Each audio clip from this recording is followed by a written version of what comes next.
Welcome to another episode of Something Witchy, a Sabrina the Teenage Witch rewatch podcast. I am Laura Cotter. And I'm Skye Orchard. And we are so happy to have you with us again today. It was kind of hard to come up with a question based around this episode because it was like, what would you do if your cat got lost?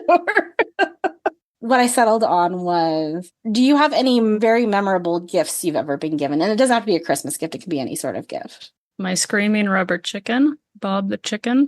I got one Christmas. I have a great photo we can share on the Instas. Like as a child or as an adult? He's like a teenager. Okay. That's awesome. You squeeze it, it screams. He's still around here somewhere. Has the wide open mouth. How quickly did your family hate that? That's a great question. I don't know if I've ever asked them. But for a long time, I had quite the chicken collection. Oh. Yeah. Like chicken figurines or just chicken toy? Like what kind of chickens are we talking here? Variety of smaller rubber chickens as well. A chicken chucker, which is like a slingshot where you chuck the chicken at people. A chicken flashlight. Just a lot of random chicken items. What part of the chicken does the light come out of? The mouth. I think a chicken truck at one point there. A truck that looks like a chicken or a truck that carries chickens? It was like a truck with a chicken nest in not the cab, the bed. Okay. A lot of these I have passed down. I gave a lot to my niece Charlie to annoy my brother. And then Kiddo has some here as well. I still have Bob here and whatnot. Was there, what was the reason behind how did the chickens get started? I don't know. I think my dad went on a work trip. A work chicken? Yes, went on a work chicken. Dad went on a work trip and just got it for me. I really don't know. I might have to ask people. This might be one of the memories lost post-traumatic brain injury. I had a lot of chicken stuff. Still probably have at least 7 various little chicken things in my house somewhere. I did not know that about you. I surprised myself. I didn't necessarily remember that about me either. I was like, oh yeah, the chicken phase. Was it a phase? Who knows? Try and beat chickens, Laura. Oh, I definitely cannot beat that. I will say one of my earliest Christmases that I can remember, probably partially remember it because we have it on video. Oh gosh, how old was I? I must have been 5 or so at the time. One of the gifts I got was Skipper's boyfriend. Oh, what was Skipper's boyfriend's name? It's not Todd. Is it Todd? Kevin. Skipper's boyfriend, Kevin, had a little vest, 90s vest on. And then my other gift was a child-size ironing board and iron.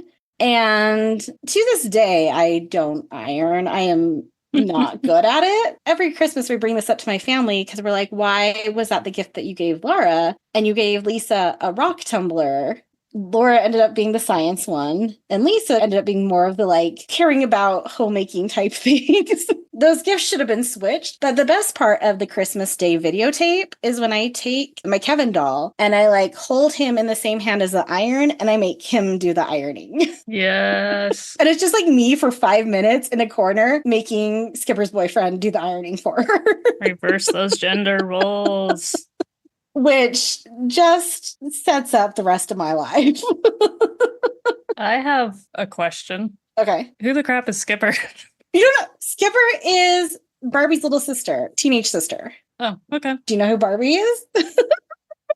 Yes, I know who Barbie is. You saw the Barbie movie. You know the babysitter Skipper in the weirdo dollhouse? Yeah, so Skipper is Barbie's teenage sister. As opposed to Barbie's other sisters? There's Kelly, a tween-ish one. I think Kelly is the youngest one. She's a 6-year-old. I need so much more about Barbie. One of my other memories when I was first thinking about Christmases, the first one that came to my mind was the Christmas I got the Barbie airport. Wow. And it was mostly cardboard. But man, I love that thing. I mean, I'm sure it's still around in my parents' garage somewhere. I also had a Barbie Ice Capades where you could put Barbie and Ken on this, it was an ice skating rink, but they're you put them in these holders and then you turn a crank and they spin around on the ice.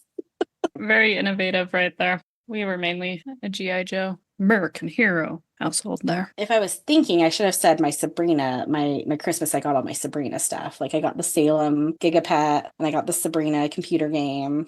Hindsight. I think that was like 98. That should have been right when I was 12. So we're almost to the peak of Sabrina commercialism. In 3 seasons, or in season 3, we'll be there. All right, so let's get into this episode. Enough about chickens. Enough about chickens and Barbies. Maybe there's a Barbie chicken out there. I would buy that.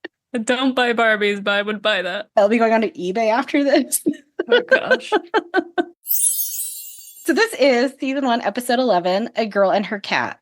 I have 2 different descriptions of this because I feel like the Hulu descriptions are really short, but then I looked up the actual TV guide descriptions and they're kind of weird. So I'm going to give you 2 different descriptions and you tell me which one you like better, and we'll go with that one from here on out. Okay. So the Hulu description is a Christmas Eve catnapping renews Salem's love for his family. The TV guide description is, after a fight with Sabrina, Salem insists he can find his way home, but when he decides to hit the road, he's hit by a boy on a bike.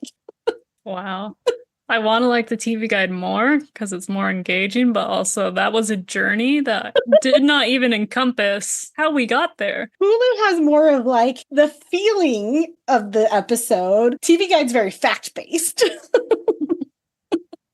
We can do a couple more episodes of these, but because I was looking at another, like one of the past ones for TV Guide, I was like, what the heck are they focusing on in this description? So gotta catch people so they actually tune in, since I guess it wasn't so. streaming back then. I mean, 1996, you might have the internet, but not as what it is now. So you're looking through the TV listings of the week and you're like, oh, what's happening on Sabrina this week? And you read Salem gets hit by a boy on a bike. Like, your little 10-year-old heart's going to be like, what happens to Salem?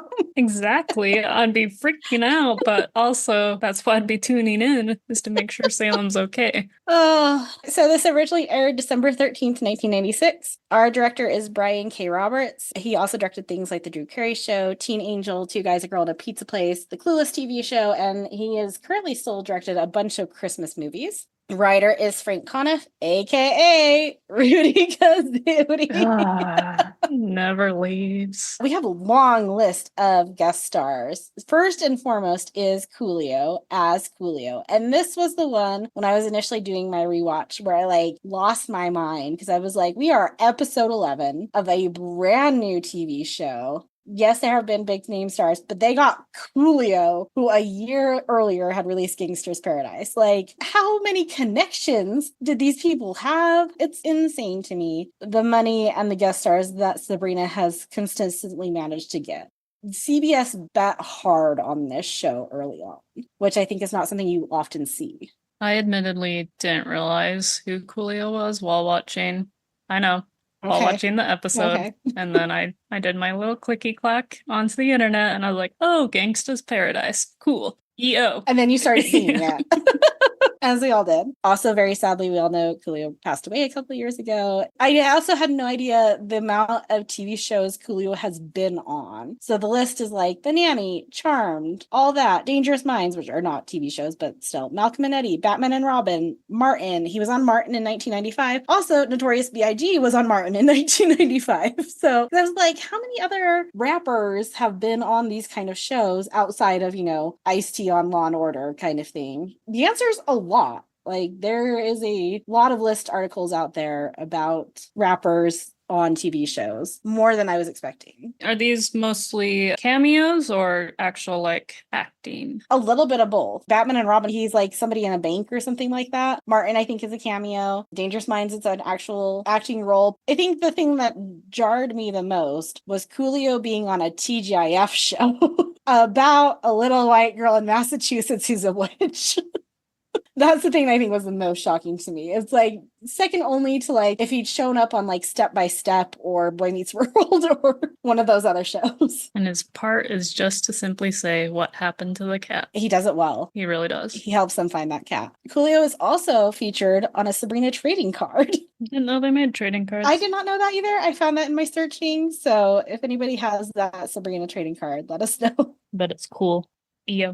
It's actually just a picture from a screenshot from the show. We'll make our own trading cards. Moving on our guest list. Dana Gould is Monty. He is in things like Stand Against Evil, Clerks, Dumb and Dumberer, Seinfeld, Ellen, The Nanny, something called Doe. And now I'm wondering if I just made that up or if that was a typo, but I put it in there. I think you made up Doe. I probably did. I don't know what that was supposed to be. Seth Adkins is Rex, so in Better Call Saul, Let Me In, Bad News Bears, and was in the Titanic as a 3-year-old Slovakian boy. Joe O'Connor plays Joe. Fun fact, he also played Melissa Joan Hart's dad on Clarissa Explains It All. He was in Mad Men, The Young and the Restless, Melrose Place, Friends. Carla DeVito plays Mary. She is married to Robbie Benson, aka Beast from Beauty and the Beast, aka Serena's dad. She was in Meatloaf's Paradise by the Dashboard Light and Bat Out of Hell. She's a singer as well as an actress. And in 1981, this was from her Wikipedia page, in 1981, DeVito released her debut solo album, Is This a Cool World or What? And the track Bloody Best was intended to be a rock musical about a female pirate in the 17th century. That sounds amazing. That's why I put it in there. I thought you would like that. Dave Allen is the pizza manager in things like Gilmore Girls, Star vs. the Force of Evil, The Naked Trucker, and T-Bone's Show, which is his biggest credit, and I don't know what that is, and I'm scared to find out what it is. Carrie Norton plays Lulu. Angeline, right? That's how you say that? The Billboard Queen. Yeah, Angeline, the Billboard Queen that just came out a couple years ago. Battlestar Galactica, The Weird Al Show. She was also a gymnast before becoming an actress and was a former member of the British national team for rhythmic gymnastics. We have Billy West as the voice of Newt, which if you have watched anything that is animated, chances are Billy West was in it. He has 287 credits, including things like Futurama, Ren and Stimpy Show, Looney Tunes, and he plays Doug on the show Doug. Doug. Big names. Lots going on in this episode. What are your overall thoughts? I'm not a big fan of Christmas shows, or, Christmas, but it was pretty cute for a little Christmas show. Was hoping we would get a little bit more of Salem's background. We got little nuggets, I guess. I thought it was cute. It's definitely memorable to me as far as the Christmas episodes go. I'll say that this is probably one of the ones that I remember the most. I think the little boy, Rex, does an excellent job of acting for being so young. Introduced again to another random family member. Learn a little bit more about Sabrina's family. The universe is expanding, so we know that you could also be turned into a newt for crimes against which kind, which to me, getting turned into a newt seems worse than getting turned into a cat and should be reserved as the punishment for the bigger criminal. But that's just me. He has all that fancy furniture to lie upon. It's true, but he has much more limited autonomy than Salem does. Let's start with our cold open. Hilda is on the phone with cousin Monty and hands it immediately to Zelda, who starts talking about him coming over for Christmas while Hilda holds up no signs, followed by a flashing red stoplight. Zelda hangs up and Hilda asks her how she can invite him. Zelda says family shouldn't be alone for the holidays, but Hilda protests, saying that he's so annoying. Zelda tells her she should have said something, and Hilda rolls her eyes. I love how they initially set the time of year by what appears to just be a still of the house and that they're sprinkling snow in front of the still there. Classic 90s special effects. They spent too much money on Coolio. They couldn't afford the special effects. Our outfit intro is Sabrina in a cowboy outfit saying, "Smile when you say that, partner," which is something I'm like, what is the person saying that she wants them to smile about? Is that a line from a show we should know? I don't know. It was weird. I feel like a lot of these outfit intros are weird though, so I just accept it at this point. I have a harder time accepting this one than some of the other ones. Zelda is making hot mulled cider and asks Hilda if she wants some. "Let me mull it over," she says, for what seems like maybe hundreds of times in a row. Salem asks for some eggnog and don't skimp on the Christmas cheer, but Zelda knows his kitty liver can't handle alcohol. Salem gets depressed this time of the year. Which, just a quick PSA for the kids out there, don't drink when you're depressed. It does not make it better. It makes it worse. The more you know. One reason why he gets depressed is because he's a cat. Zelda tells him he doesn't have to enjoy Christmas, but he can't ruin it for the rest of them.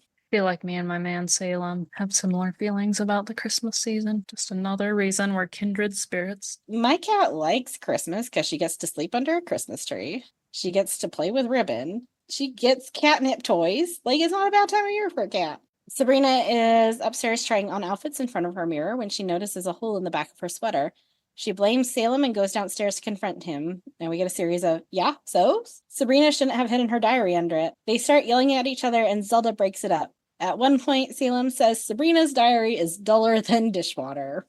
Zelda tells Salem to apologize, but he can't figure out how to say it. Sabrina doesn't have time for this. She needs to change before meeting Harvey at the slicery. And in the background, Zelda is making deviled eggs. How do you feel about deviled eggs, Skye? I don't actively seek them out, but my grandma does make a good deviled egg, so at like a family function if they're there. I think I just saw an Instagram reel about this that was like, why are you handing me a dozen hard-boiled eggs to eat? I'm not going to eat that. And then it's like, oh, you took the dozen hard-boiled eggs and you scooped out their insides and then whipped them up and then put the insides back in? Yes, I'll eat all of them. Secret is the paprika sprinkling on top, though. I don't know if deviled eggs scream Christmas food to me. Why is Zelda actually physically making deviled eggs, considering how we're about to see Hilda cook and complain about cooking? I guess we don't see her physically making them. I see her taking them and putting them on a plate. But why she wouldn't just conjure them onto the plate? Maybe eggs are hard to conjure. Tell us the rules of magic already. That's all I want. Salem asks for a favor to tag along to the slicery because he has cabin fever. Sabrina wouldn't do that if he were the last person/cat on Earth, and she storms out. Salem doesn't understand what her problem is. Hilda and Zelda are going to leave him alone to think about what he's done and tell him again to apologize. He practices saying, "I'm sorry," and then gets an idea to sneak into Sabrina's bag. Sabrina comes back downstairs and conjures a gift for Harvey, grabbing her bag and leaving the house. Through the open porch that definitely has a lot of green plants on it for being December in New England. Yes, I was just proud of myself. I finally noticed the porch. I'm so proud of you. I was like, oh, this makes no sense. I get it now. Right. It makes zero sense. Also, Skye, if one of your cats were to get into a bag and you went to go pick up that bag and it was suddenly 8 to 10 pounds heavier than you expected, would you notice? I like to think I would. It depends on the bag. If it's my work bag, chances are I might just be like, oh, I have 6 computers in here that I have to take care of. Cool. Sabrina's bag was clearly like a purse backpack. That's probably not meant to hold more than a few pounds of stuff. Maybe she's figured out the Mary Poppins charm. Maybe. Sabrina meets Harvey at the slicery where he's looking through Sports Illustrated, so he has something to talk about with his dad at church. The Harvey story just gets sadder and sadder every episode. Do we ever meet this father who is clearly traumatizing him? I don't think we do. Slowly paint our own pictures of Mr. Crinkle? Dinkle? Yeah, Crinkle. Oh, Harvey gives Sabrina a small black box. It's a silver necklace, technically a choker. Harvey helps her put it on, and it is clearly not a choker, probably due to the fact that his sister helped him pick it out, and she has a neck like a linebacker. And in the background, I counted 3 berets. The perfect Christmas attire. Has Harvey always had this like upper lobe ear piercing ring? I don't know, but I think he definitely has it at least from here on out. When I saw it, I was like, oh yeah, that's a thing. So this may be new. I didn't clock it in earlier episodes. Same, and I'm clocking it. I clocked it hard, so maybe this is the hard intro. Not even a soft intro for us. Maybe his parents took him to Claire's for Christmas. Oh, Harvey. He would go to Claire's for his. He would go to Claire's. I went to Claire's for mine when I was 8. Sabrina then gets Harvey's gift out of her bag, but it's been torn by Salem. Harvey doesn't mind since he was going to rip it open anyway. It's a scarf that Harvey's delighted to get. Just, here's this necklace for you, Sabrina. Harvey, here's the scarf. I made it myself, says Sabrina. You knit? I made it myself. Sabrina is impressed. They both got each other neck stuff. Oh, neck stuff. So sweet. So dumb. Good writing for an awkward teenage romance, writers. Well done, Rudy Kazuti. Don't say that. Sabrina and Harvey go to pick up their pizza, which just, when the person calls for number 17, one of the tables in the background with the Bray girls starts to get up to get it. And then we go back to Harvey and Sabrina. And then when I go back to the pickup window, the girls are shaking their heads like it's actually not their order. So they thought it was their order, but it's not their order. And who amongst us has not almost taken the wrong order at a restaurant? I've definitely done that. I'm always paranoid. Like, I'm checking my receipt, checking again. I go up tentatively and I'm like, mine, please? My favorite's when somebody else goes to get yours and then you have to like fight it back from them and be like, no, this one's actually mine. Like, I know we have the same name, but this one's mine. The cons of having a common name.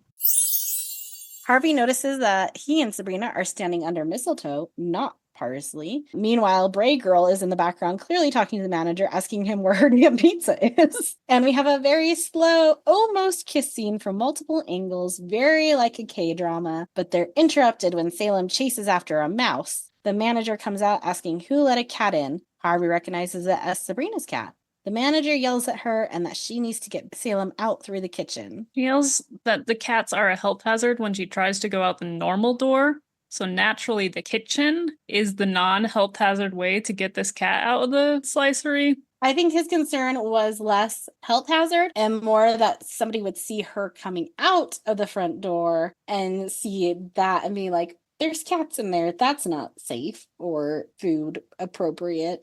Salem and Sabrina are out in the alley behind the slicery. The manager tells them not to come back and slams the door. And I am going to do a mini derailment to talk about the posters that are in this alley. Did you read any of the names on these posters? No. We got some names. Okay, these are our band names. We have Little Monster.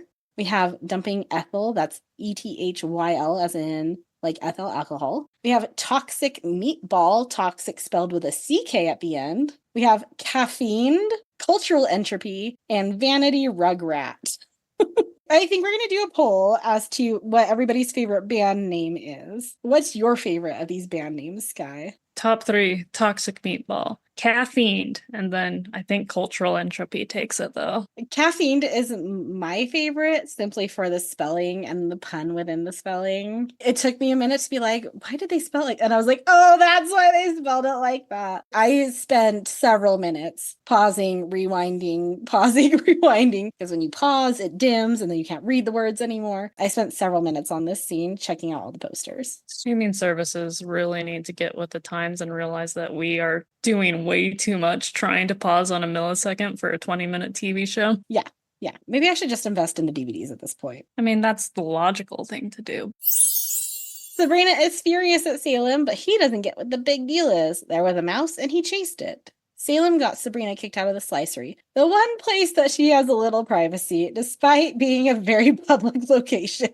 Salem has no privacy. His litter box is in the kitchen. Which he specifies it's in the middle of the kitchen? Where in that kitchen is that litter box? I am concerned about the health hazards right there. Also, it's a big-ass house. You can put a litter box somewhere else. I'm sure they have a laundry room somewhere. Where do you keep your litter box? Not in the kitchen. Well, I know, but where do you keep it? I have a couple scattered around since there are 5 cats in this household, but not the kitchen. Mine is in the guest bathroom, unless I have guests that are staying with me, and then it goes in the laundry room. I think Mabel gets excited when it goes in the laundry room because it's like a new adventure for her.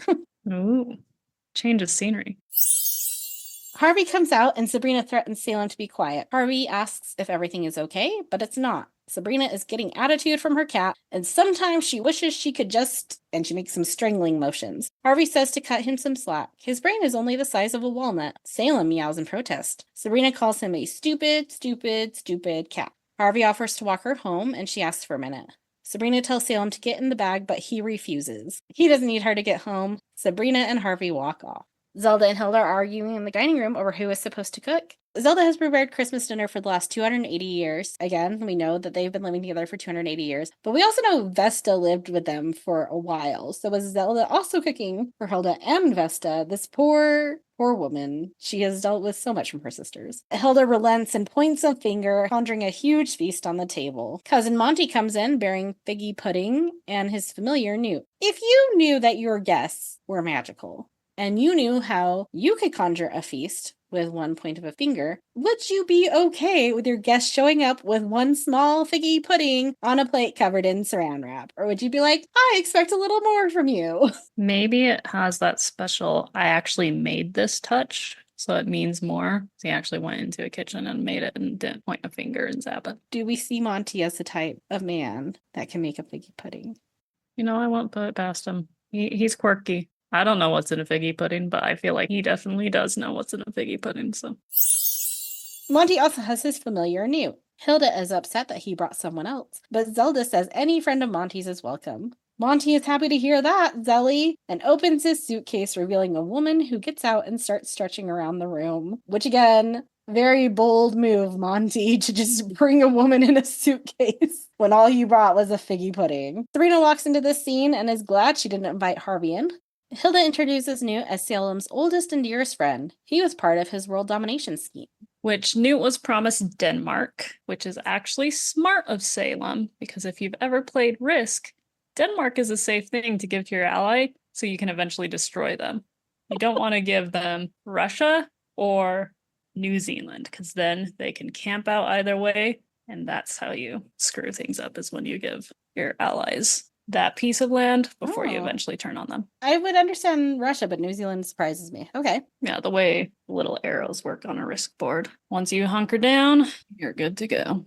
Also, I think Newt is actually just his name, and he's actually a salamander and not a newt. Oh. Because I'm pretty sure they do mention that his familiar is a salamander at some point, and then they keep calling him Newt. So I think that's the distinction there. It could be a little play there. Do you think the Witches' Council did it as like a cruel joke? Like, you tried to take over the world, your name is Newt, we're going to turn you into a salamander, so you have to spend the rest of your captivity explaining to people you are not a newt, you are a salamander. You know, if I were on the Witches' Council, I think I would want to do that. I like it. Maybe this explains why he was turned into a salamander and not a cat. We solved it. Also, do you think then this is a newt salamander? Do we think J.K. Rowling ripped this off when naming Newt Scamander? 100%. I don't put it past the author who shall not be named at all. Do we think she really just like binged watched Sabrina? No, Harry Potter came out before, right? Harry Potter comes out a year after this, but she's not going to mention Fantastic Beasts and where to find them or at least the characters in them for a long time. So she had time to watch and steal. There's also enough things that we have noticed that she may have been the original ultimate Sabrina fangirl and just plagiarized. Who knows? Not saying that was real. Just saying. Don't sue me. Monty asks where Salem is, and on Hulu, the captions say Monty says out canning around, when it is clearly out catting around. As one, that is the actual saying, and two, canning makes no sense. Where's Salem? Oh, he's out canning around with all those cans. It's that time of year to put all his preserves in jars. Yeah, that's a fall activity, Monty. That's not a winter activity. Sabrina admits she left him in the dumpster outside the slicery. Zelda is concerned, but Salem is the only cat in town that can call a cab. Salem is still in the dumpster singing sea shanties to himself, but decides the family must be worried about him by now. He starts to head home, but gets hit by a boy riding a bicycle. The boy decides to take him home to make sure he isn't hurt. Monty is using his girlfriend as a coffee table while Sabrina looks on in disgust, which I don't blame her. Hilda goes to the door hoping to find Salem, but gets hit by kids throwing snowballs. She conjures some ice to get back at them. Newt asks where Salem is, and we just had this question 2 scenes ago. So, Newt, were you not paying attention? Were you taking a little salamander nap? We just said where Salem is. Probably because lizards actually do have pretty good memories. I did go down that wormhole and research it just in case. That is why he forgot. It is not. If Newt was like, hey, Salem hasn't come home yet, do you think he's okay? Like, that's a different... Instead, he just asks, where's Salem? And I'm like, we just had this conversation. How long has passed? Because it seems like 5 minutes. Anyway, Sabrina assumes he's having the time of his life. The little boy Rex is playing doctor with Salem dressed up in a cap and nightgown when his father comes in. Where did that cat come from? Rex claims Salem followed him home and asks if he can keep him. His father says he'll talk to the mother about it tomorrow. And that they still don't know where the snake is that he had previously, which is yikes there. Also, is this the first time we see Salem in clothing? I want to say he had like on a little bow tie when on the Halloween episode when they went to Marigold's. Oh yeah, I think this is first like full outfit, yeah. Yeah, full outfit then. Pink's a good color on him. I have stories about snakes getting lost, but oh God, they're not my stories. And there are people working at certain institutions that I think I could get them in trouble if I told these stories on a podcast. Oh dear. So I will not tell them. Tell me offline so I can never visit these institutions, because nope to the nope ropes. Nope, nope, nope. Rex and his father go to get ready for dinner, and Rex says he named the cat Stinky. Salem spots a phone he can use. Which, this child seems very young, and yet he has a landline? in his room? I do agree with that. However, this opens the door for me to tell you a story about a Christmas landline. Christmas landline. In theme, even. In theme. When my sister was, let's see here, probably when she was about 16. Yeah, so it would have been in about 96. That's probably when this was. I remember my sister's Christmas present was that she got a landline phone put in her room, and it was one of those phones that had the clear case. So you could see all the wires and stuff on the inside and it would like light up. She was a teenager, so she didn't get up early anymore on Christmas morning. I was 10, so I'd still get up pretty early. And I remember going with my mom and my dad, and we called her best friend and told her to call our house so that Lisa's phone would ring and wake her up. And it did, and she was very excited. But I loved that phone. Yeah, the clear electronic days, I wish they were still around. That's probably what got me most interested in tech, is seeing the insides and stuff. No, they were awesome. I got my phone in my room probably around 16 as well. It wasn't fully clear. It was like a translucent blue, though. And at that point, it was a cordless. I'd like to further expound on that. I would like clear electronics to be back so long as they are working. I already break open enough machines on a daily basis to fix them. I see the insides now in a different way that I do not want. I just want to appreciate again. Take me back. I want the nostalgia without the trauma. At the dinner table, Lulu is petting Monty's face with her foot and he kisses it. Like, this is probably the worst part of this entire episode. I was very uncomfortable. I really hope they paid her a lot because she is doing a shit ton of contortion work for this 20-minute episode, and she's really committing to this bit as well. She is in it to win it. Again, this is why they couldn't afford the real snow. You're going to pay this poor woman to get her foot kissed. Which, now that I've said that, makes me have a lot of questions about Monty's face that I don't want to talk about on a potentially family-friendly podcast.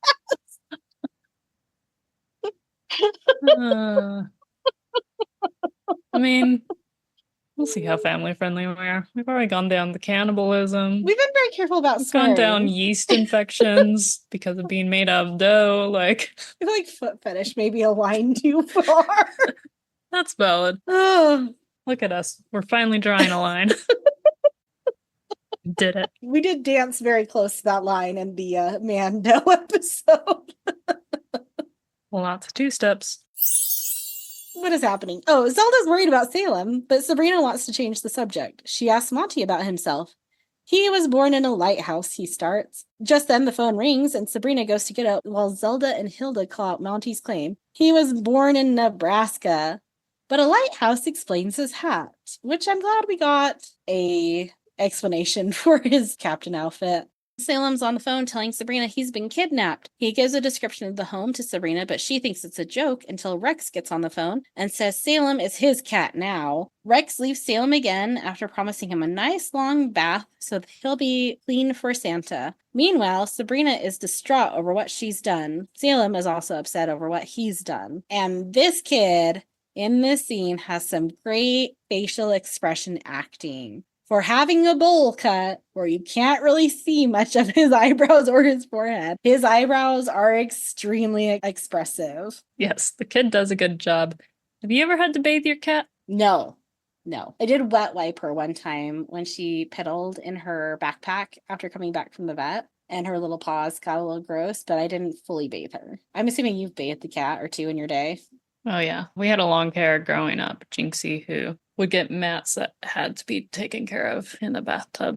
And then poor little Peggy, she's gotten better with age, but for a while she was still figuring out the not having back feet things, she'd just sort of topple over in the litter box every now and then. And so I'd be like, cool, let's go take a bath. But I think it's been about 1.5 years since she's had to have a bath, so she's doing better. Sabrina tells the aunts that Salem has been kidnapped by a little boy with a lisp. Sabrina wants to use magic to find him, but you can't file a missing witches report for 24 hours. And here's my public service announcement number 2. That is a myth for our law enforcement. If you believe someone is missing and in danger, do not wait to report it. The more you know. Do you know those, Skye? The more you know things? A little star? Yeah, okay, you do. Okay. I don't know. There's things that I think you know, and then you're like, what? And I'm like, really? I'm 40 years older than you. I know. I am an enigma. I do know the more you know. I did think it was always 24 hours to confirm that someone was actually gone. So No, thank you for that PSA. you're welcome. I do know more now. They may now, if it's somebody who is over the age of 18 who seems to have left on their own free will, they may not investigate as seriously until it's been a little bit longer. But if you have reason to believe that someone's actually in danger, go ahead and report it immediately. Hilda and Zelda ask what they know. He's in a house with a white door and a wreath, and he's wearing a nightgown. They go back to the slicery to get more info, while Monty and Lulu hang back because Lulu has tangled herself up. Who steals the show more, do you think? Lulu or Rex? I think Lulu wins because you can't avoid her contortioning in the background. Like, even if you wanted to skip it with your eyes. But I want to so bad. And also, did you see Monty's face when he's like, oh, I guess I'll help untangle, and then, like, looks cringe at, like, having to touch her feet to get them untangled, despite kissing her feet just a moment ago. Salem is in the window singing Christmas carols to himself and cries about how alone he is. And again, there are very green plants outside that window for being December in Massachusetts. I don't know about Massachusetts, but I do know Utah. And in December, things are dead. Unless it's a pine tree. I made the mistake of doing grad school tours in Boston in November. And that was when I said, oh, thank you. Goodbye, Massachusetts. And that was just November, so Yeah. can only imagine another month then. I'm assuming there's not a lot of green foliage. The aunts and Sabrina show up at the slicery, but they're closed for the holidays. Hilda is checking the trash, but it's only a lot of crusts. Sabrina points to a poster of Coolio. He's their only eyewitness, and he's no help. Zelda zaps the poster so they can ask him. And out jumps Coolio! They ask Coolio if he has seen Salem. He remembers the talking cat that was singing sea shanties. He shows them which way the kid took him. The kid's bike also had vanity plates. His name was Rex, which is Latin for king. Thanks, Coolio. Coolio has to get back to work and asks if they're coming to the concert. Sabrina asks if he can get them tickets, but he's just an alley poster. She should try a billboard. The aunts and Sabrina then start knocking on doors. Now we have a montage of door knocking, where all the doors are the same house, while We Wish You a Merry Christmas is playing. Things that happen in this montage. The man that tries to kiss Zelda is Nick McKay, who is Salem. Oh. So I'm glad he got a cameo in this show. Did you see the person in the tree costume? No, my brain's sort of hyper-focused on something, I'll tell you in a moment. Can you go back and watch the person in the tree costume? Because number one, the costume is just amazing. Like, they have lights strung all over them and tinsel. But when they shut the door, they don't turn around. They just, like, waddle backwards. And then Hilda there's a kid that's pretending to shoot her with some sort of toy gun, and she acts like she's getting hit by it. And I was like, oh, that's funny that she's doing that with the kid. And then as she turns to walk away, she's like grabbing her stomach like she's actually been shot. What immortal weapon was that child wielding that he caused damage to a witch? Maybe it was like a BB gun she wasn't expecting. Maybe. It looked more like a Nerf gun, but maybe it was a BB gun. Yeah, I missed all of those moments in the montage, not gonna lie though, because I was hyper-focusing on the set dressing, because yes, it was the same set, but at least they were switching the door orientation between every single one, and then there were 2 different portraits in the background based on the door orientation, so that's where my brain went for the entire montage, was set orientations. Again, too much money on Coolio and the contortionist, not enough money on door budget. So I will go back and see all of those things in the montage. Please just at least watch the tree costume guy. Salem is looking around the room for things that could help him escape when he spots a net for toys on the back of the door. He uses it to trap Rex when he comes back into his room and escapes until the dad catches him and brings Salem back to Rex. Rex promises Salem will never leave his room again. The doorbell rings and Rex goes down to answer it. It's Sabrina. She asks him if he's seen her cat, but he says his mom won't let him have a cat. They wish each other Merry Christmas, and Sabrina notices his lisp. His mother calls his name, and Sabrina knows this is Rex. The mom comes to the door and confirms that Rex doesn't have a cat. Sabrina starts calling for Salem, and Salem hears her in the bedroom. Sabrina asks if she can just check Rex's bedroom, but the mom is creeped out and tells her to go away. Sabrina is pacing, upset that she left Salem alone. She could kick herself. Lulu unhelpfully adds that she can kick herself. Thanks, Lulu. I want Lulu to come back, but also not. How about Lulu without Monty? Maybe, yes. Okay. Hilda suggests they hide in a wooden horse. Zelda says that worked so well the first time, and I have 4 questions from this one line. Number 1, were they there for the Trojan War? Well, it sounds like they might have known the Greek gods, so sort of lines up if so. Is Zelda just commenting on history in general? Also plausible. Also, if she is just commenting on history in general, it did work well. Well, not for the Trojans. But for the people inside the horse, it worked out very well for them. It was a success. But that leads me to my last question was, have Hilda and Zelda tried on their own to recreate the Trojan horse scenario and they failed? Trojan chicken. I'd fall for that. So the fact that Zelda is talking about a time when a Trojan horse failed makes me think that in their younger years, they got into a scenario where the best way out of it was to do a Trojan horse and it did not work out for them. Sabrina wants to just zap herself into the house, but it's too risky. But then Sabrina gets a better plan. Rex is asleep in his bedroom when there's thunder and lightning coming from his closet. At which point I assume all closets are connected now. Safe assumption, because they will never tell us. Out comes Sabrina in a Santa costume. And in the background, there is a board game called Gribbet. Here is the description for Gribbet. In this children's dexterity game, a player rotates a handle to spin bees past frogs, which can be snapped closed by other players. Players keep the bees who made it past the frogs. The player with the most bees wins. So this is some weird hungry hippos? I found it on eBay for like $2. That might be worth it. For our movie night, we can also play Gribbet. Report back. Rex asks if Santa brought him presents. Sabrina hands him a spatula and a Neil Diamond box set. Neil Diamond, didn't you get my fax?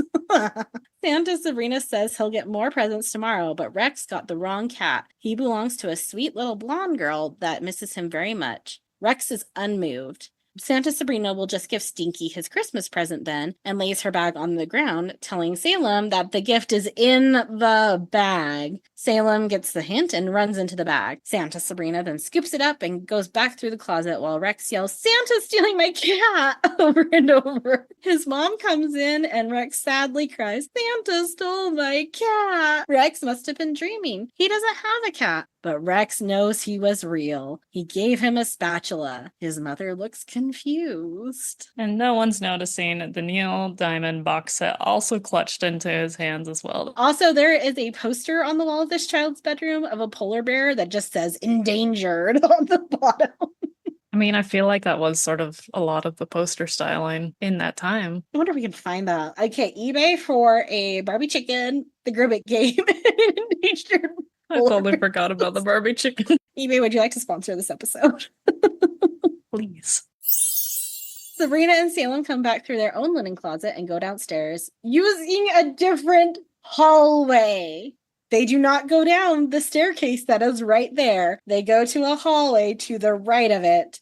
And then the next screen, Sabrina is coming down the stairs that lead to the front room. Nobody's used this hallway before. Okay, if that is a hallway and there's another set of stairs down that hallway that goes to the front room, that solves our conundrum of one set of stairs upstairs, but 2 sets of stairs downstairs. But also, we have seen shots where somebody has used the stairs in the front room and wound up on the staircase upstairs. What is this house? It's a magical house, Laura. If anybody can draw a plan for this house for me, I'd be more grateful than Salem is to be back with his family on Christmas. Salem is glad to be back. There are worse places to be during the holidays than with their family. They all gather around the penguin. I'd love to gather around a penguin at Christmas. I would actually probably enjoy Christmas then. Just saying. Gather around the piano to sing Christmas carols. With Lulu laying on the piano with her bare feet. Just the rage that this induced in me. I feel like you should sue for emotional piano trauma you're getting from this series. You have the pen cauldron. I have the piano and the porch. And now you're going to be looking for Salem's letterbox too in the kitchen. Yeah, it's going to happen. It's after midnight and Monty wants to exchange gifts. Salem asks Sabrina to go upstairs so he can give her something. Once in her bedroom, he promises to appreciate her and respect her privacy. For like a week. Okay, 10 days, but that's his final offer. Sabrina accepts it. Downstairs, Monty gives Lulu a ring that he puts on her toe. He doesn't care that she's poor and has no spine. She accepts and gives him his own present, a solid gold cigarette case. But how can she afford that as a circus act? She forgot to tell him her dad is loaded. Zelda offers a toast to family and friends. They all wish each other a Merry Christmas, and to all a good newt, adds Newt. In our end tag, Sabrina and the ants are watching Salem play with the wrapping paper on Christmas morning. They've never seen him so happy, and his tail is very fluffy, and the tail of a long-haired cat, which he was not in previous scenes. Sabrina thinks he likes her paper best. Which Salem's running around talking about the reds and greens of the paper in like a little happy chant there. But cats' eyes can't necessarily register red or green due to the cones. So I'm curious if he maintained his human eyesight when he was transformed, or is he just gaslighting himself that that's the colors he can see when he really can't? He got human eyesight, but a kitty liver. Would you rather have a cat eyesight or cat liver? I mean, it could be a cheap date with a cat liver that small, right? You can't drink, apparently. Like, that's what Zelda said. He can't drink because of his kitty liver. I'm sure he has catnip wine all the time. He's Salem. Meanwhile, Rex is playing with his spatula while his parents watch him. Yeah, and there's a toy devil's pitchfork leaning against Rex's dresser in the background, which totally checks out. Did you not see it earlier when Salem was looking at the ways to escape? Not at all. And Salem sees, like, it focuses on the pitchfork. Of course he does. And Salem starts to say, what about... No, not that. I was just about to suggest, like, Salem could hit him over the head with a pitchfork. That was a focal point of that. I was focusing on other things, clearly. So his parents watch him, asking if he wouldn't rather ride his new motocross bike. No. Or play with his new basketball. No. Or new train. No. Or dump truck. No. Or volcano. No. Frustrated, his father tells him to hand over the spatula, but Rex refuses. Santa gave it to him, and it's the best Christmas present ever. His mom asks his dad where Rex got the spatula. His dad doesn't know. Maybe the same place he got the Neil Diamond CD. Rex asks his dad to put on Sweet Caroline again, and his parents yell, no. And fun fact, Sweet Caroline would become the theme song for Caroline Ray's talk show. And that is the episode. We did it. Congratulations. 11 episodes down. I can't believe we're 11 episodes into this. We're almost halfway through. There's like 24, 23, whatever in the season. So good job for us.